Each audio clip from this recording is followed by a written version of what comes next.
दोस्तों, हम आज आपको एक सच्चा वाकया बयान करने जा रहे हैं कि कैसे अगर कोई बुराई करता है तो इसके बदले में हमें भलाई करनी चाहिए। किसी जंगल में एक गरीब आदमी का गधा कीचड़ में फंस गया। एक तो वो जंगल में था और दूसरा मौसम भी बहुत खराब। सर्दी के मौसम में तेज हवाएं चल रही थी और बारिश भी होने को थी।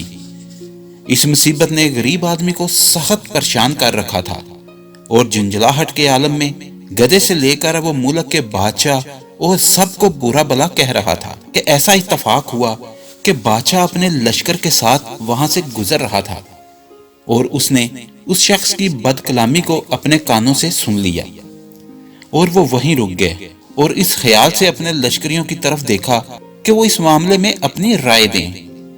एक साहब ने कहा, ये गुस्ताख मौत की सजा पाए तो अच्छा है। तो किसी ने कहा कि इसने बादशाह की शान में गुस्ताही की है तो इसकी सजा मौत होनी चाहिए।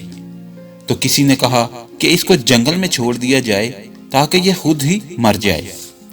बादशाह ये सुनकर मुस्कुराया और बड़े सब्र तहम्मुल से काम लिया और बोला, बेशक इसने गुस्ताही की है।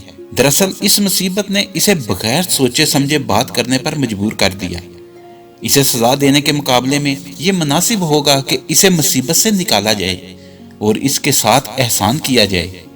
ये कहकर बादशाह ने ना सिर्फ उसका गधा कीचड़ से निकलवाया बल्कि उसे सवारी के लिए घोड़ा और इनाम के तौर पर नकदी भी दी और आगे बढ़ गया।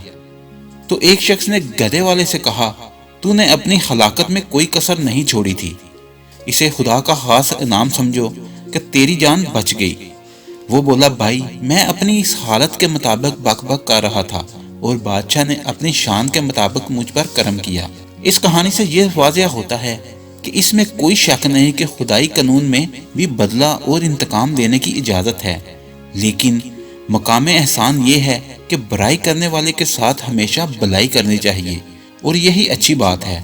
अगर आपको हमारी वीडियो अच्छी लगी है तो इसको लाइक और शेयर करें और हमारे चैनल को सब्सक्राइब करना ना भूलिए। शुक्रिया।